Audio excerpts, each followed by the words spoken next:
Artinya Allah akan naikkan Anda pada derajat yang tinggi.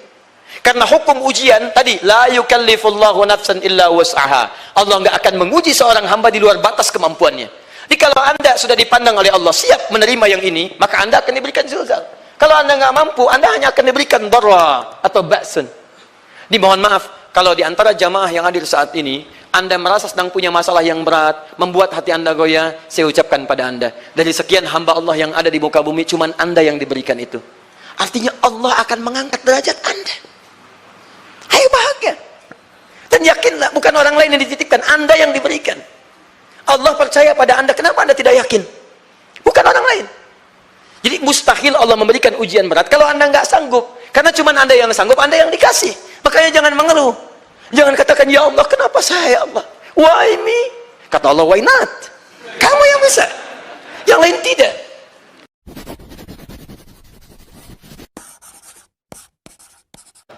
Catat itu baik-baik. Anda kedudukan biasa, naik luar biasa, maka hambatannya itu akan semakin meningkat, tidak sama dengan sebelumnya. Anda orang kecil, diuji dengan ujian kecil. Anda orang menengah, diuji dengan ujian menengah. Anda kedudukan yang tinggi, maka akan diuji dengan kedudukan yang lebih tinggi lagi. Maaf, Allah tidak akan menguji dedaunan dengan angin yang menerpa akar. Pasti berbeda. Karena angin ketika kedudukan semakin tinggi, maka angin semakin kencang akan menerjangnya. Yuk kita turunkan, jenis ujiannya bisa 3. Perhatikan baik-baik, sini. Kedudukan bersanding dengan ujian. Kalau rumus fisikanya, F berbanding lurus dengan P. Gaya berbanding lurus dengan tekanan. Jadi kalau antum misalnya, rumus asalnya F1 sama dengan F2. Gaya gerak sama dengan gaya dorong. Kalau dikembangkan ke sini, tenaga kecil begini, maka yang bunyi kecil. Kalau besar, semakin besar lagi. Nah, memahami rumus ini, F sama dengan P. F berbanding lurus dengan tekanan. Ada gaya tekanan juga yang cukup kuat. Ketika antum pukul kencang, suara kencang. Tapi ini lebih sakit kan? Tekanannya lebih kuat. Itu agak berbeda. Itu dalam persepsi positif. Dalam persepsi negatif juga bisa. Gaya berbanding lurus dengan tekanan. Semakin orang banyak gaya, semakin tertekan hidupnya. Ya? Tanya. Sekarang lihat sini. Rumus ini kalau kita turunkan lewat ayat, am hasibtum an tadkhulul jannata. Apakah Anda akan duga begitu mudah masuk surga? Walamma yatikum matalul ladzina khalau min qablikum. Sementara Allah belum menguji Anda seperti orang dulu yang dijamin surga mendapati ujian. Apa jenis ujiannya? Ini manhaj hidup kita dan kita berhenti di sini. Maaf, saya mungkin hanya 5 ayat dulu untuk hari ini ya. Massathumul ba'sa. Ujian pertama disebut dengan ba'sun. Jamaknya ba'sa. Ba'sa.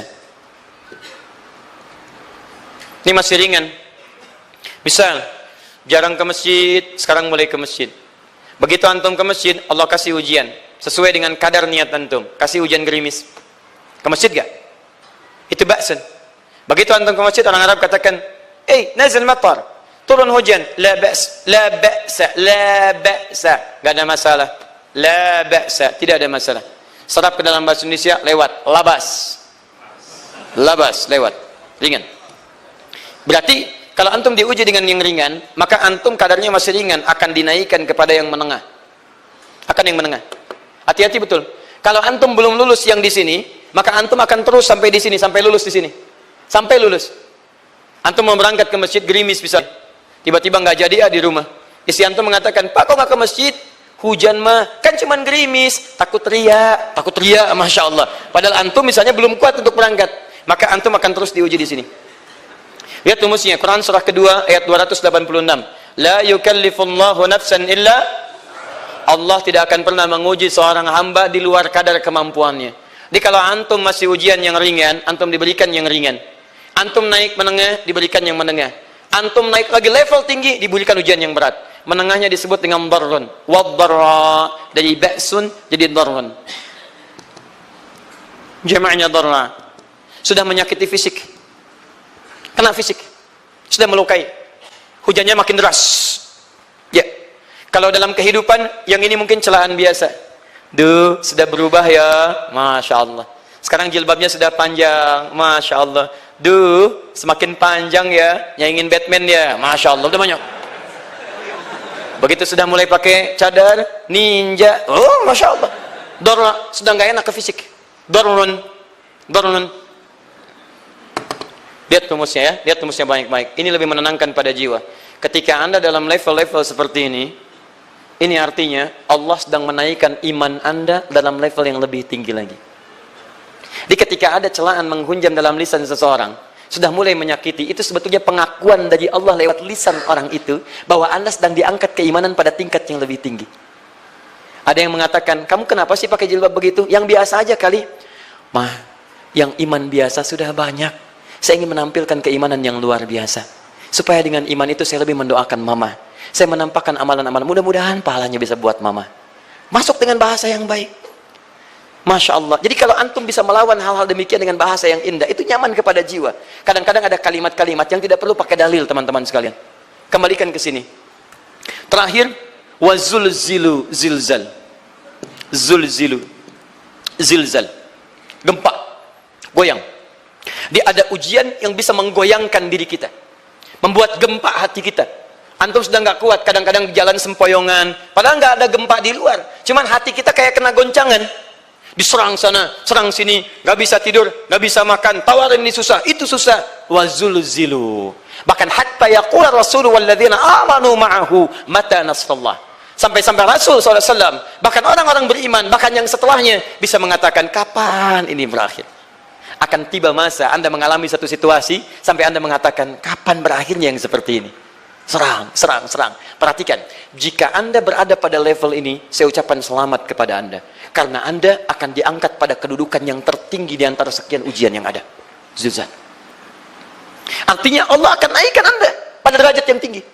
Karena hukum ujian tadi, la yukallifullahu nafsan illa was'aha. Allah nggak akan menguji seorang hamba di luar batas kemampuannya. Jadi kalau Anda sudah dipandang oleh Allah siap menerima yang ini, maka Anda akan diberikan zilzal. Kalau Anda nggak mampu, Anda hanya akan diberikan darra atau ba'sun. Dimohon maaf, kalau di antara jamaah yang hadir saat ini, Anda merasa sedang punya masalah yang berat, membuat hati Anda goyah, saya ucapkan pada Anda, dari sekian hamba Allah yang ada di muka bumi, cuman Anda yang diberikan itu. Artinya Allah akan mengangkat derajat Anda. Ayo bahagia. Dan yakinlah, bukan orang lain yang dititipkan, Anda yang diberikan. Allah percaya pada Anda, kenapa Anda tidak yakin? Bukan orang lain. Jadi mustahil Allah memberikan ujian berat kalau Anda nggak sanggup. Karena cuma Anda yang sanggup, Anda yang dikasih.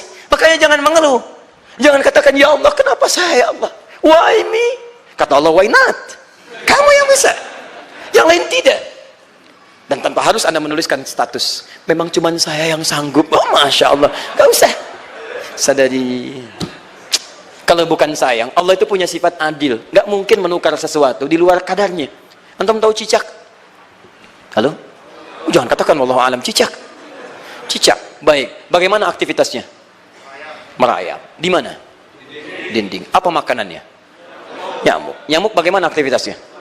Terbang. Pertanyaan saya, di mana keadilan Allah menjadikan makhluk yang merayap makanannya terbang? Kalau nyamuk masuk kategori pertama tadi, pintar dan tahu dirinya pintar, jadi mainan cicak. Cicak, ayo tangkap. Cicaknya cuma merayap, dianya terbang. Beruntungnya nggak ada nyamuk yang jenius. Tapi yang paling hebat, perhatikan bagaimana lisan orang tua kita menanamkan kalimat-kalimat untuk menanamkan tauhidullah subhanahu wa ta'ala. Cicak diam merayap. Perhatikan, yang Allah tuntut pada cicak, merayap kamu. Walaupun cuma diam-diam. Lihat baik-baik, diam merayap. Datang seekor, Masya Allah, ketika dia merayap, nyamuk datang. Lihat, bukan cicak mendatangi nyamuk, tapi nyamuk mendatangi cicak. Kalau cicak tidak merayap, mustahil nyamuknya datang. Allah hanya tunjukkan, kamu merayap ya, nyamuk datang. Sekalipun dia merayap, cuman diam-diam, nyamuknya datang. Jadi hukum Allah itu kalau dipatuhi, nikmat kehidupan. Cicak gak merayap, nyamuk gak datang. Cicak merayap, nyamuk datang. Datang seekor nyamuk. Setelah itu, silahkan. Jadi kalau kita teman-teman ikuti hukum Allah, mau berat, alhamdulillah. Mau ringan, alhamdulillah. Ya mau sedang, alhamdulillah. Begitu diangkat, artinya ada pengakuan dari Allah, iman kita akan diangkat. Cuman, bahasa Nabi Ya'qub alaihissalam kepada Yusuf alaihissalam, mesti ada persiapan dalam mengatasi itu semua. Tidak cukup hanya mendiamkan saja. Maka kata Nabi Ya'qub, jangan kisahkan dulu. Bikin dulu pemetaan-pemetaan untuk mudah mengatasi itu semua. Ini poinnya. Anda harus punya rencana.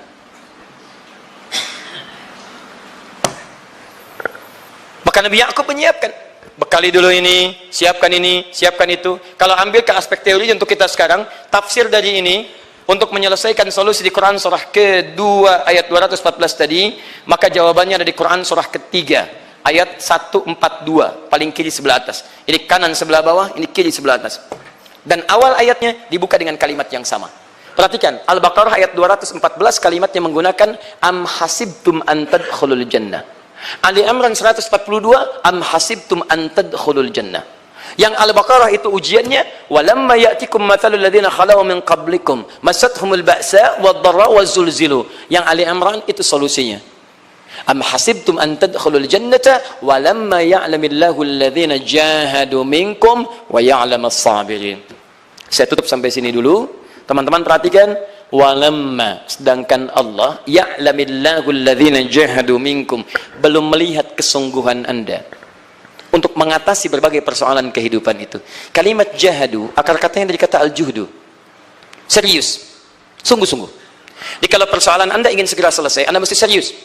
Hei yang sedang kuliah, kalau mau cepat selesai kuliahnya, serius belajarnya. Pahami dengan baik. Kalau Anda nggak pernah serius, bagaimana bisa menyelesaikan pelajaran dengan baik? Hei yang sedang berumah tangga, kalau ingin baik rumah tangganya, serius dalam berumah tangga. Keluarkan hukum-hukum Allah, terapkan dalam kehidupan rumah tangga. Anda akan mendapatkan manfaatnya. Hei yang sedang berbisnis, serius dengan pekerjaan. Karena hanya orang serius yang bisa menghasilkan kekayaan-kekayaan yang terbaik. Serius dalam ibadah, karena ibadah melahirkan keberkahan dengan kekayaan yang Anda dapatkan dari titipan Allah Subhanahu wa taala. Ayo serius. Al-juhdu dibagi 3 bagian. 1, serius dalam merencanakan, disebut ijtihad namanya. Bikin rencana. Misal, maaf, tadi dalam keluarga, kalau diambil kedudukan Yusuf alaihissalam, antum tempatkan itu pada porsi pertama sebagai target. Misal, Yusuf diberikan kedudukan oleh Allah. Bagaimana anak saya punya kedudukan walaupun tidak sama dengan Yusuf alaihissalam? Cari, rencanakan, buat pemetaan. Di masa depan anak saya mesti punya kedudukan. Apa? Kalau dalam kedokteran, kedudukan dokter yang terbaik. Kalau dalam bisnis, pengusaha yang terbaik. Misal, kalau dalam pemerintahan, jangan tanggung-tanggung, jadi presiden, jadi itu. Anda turunkan kemudian pendidikannya dari situ. Ijtihad direncanakan. Masuknya lewat sini, lewat sini, lewat sini, lewat sini. Seperti kemudian, maaf, Hannah dengan Imran, rahimahumullah, merencanakan hasil yang terbaik untuk Maryam. Bahkan sejak dalam kandungan. Quran surah ketiga Ali Imran, dari ayat 35 sampai 37. Paling kiri pertengahan sampai bawah.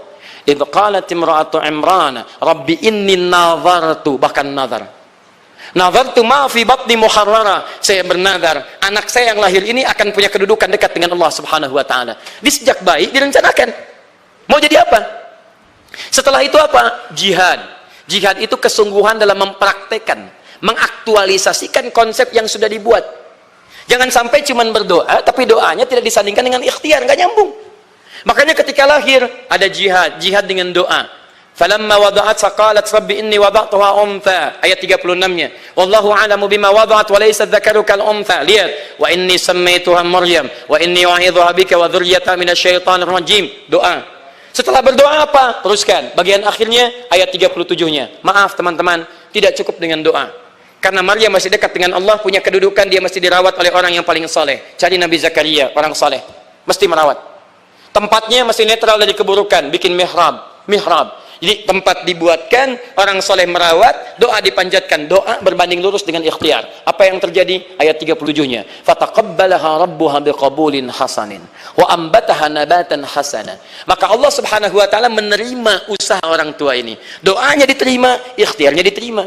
Jadi kalau antum mengambil ayat tadi, diterapkan dalam kehidupan, rencanakan teman-teman sekalian. Anak mau sekolah di mana? Mau jadi apa? Turunkan ke bawahnya.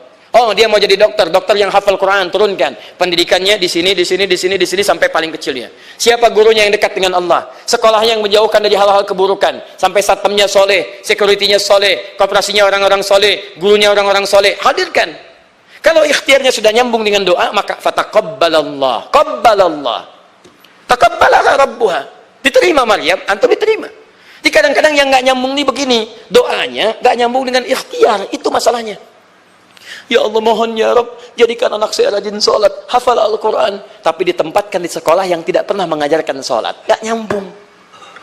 Ditempatkan di tempat yang tidak pernah mengajarkan Quran, tidak nyambung. Gak ada kesamaan di situ. Maka Nabi Ya'qub alaihissalam memberikan gambaran kepada anaknya, "Nak, kamu akan punya kedudukan begini. Hati-hati. Setiap ada kedudukan akan ada rintangan. Kamu harus punya rencana untuk merencanakan solusi-solusi terbaik untuk itu." Kemudian yang terakhir, ini yang paling hebat, mujahadah. Perjuangan melawan emosi. Karena tidak sedikit tantangan itu, maaf, yang berat itu bukan menghadapi fisiknya, tapi menghadapi diri kita sendiri. Mau ke masjid, malas, itu yang susah dihadapi dibandingkan dengan hujan. Hujan ada payung, malas mau pakai apa?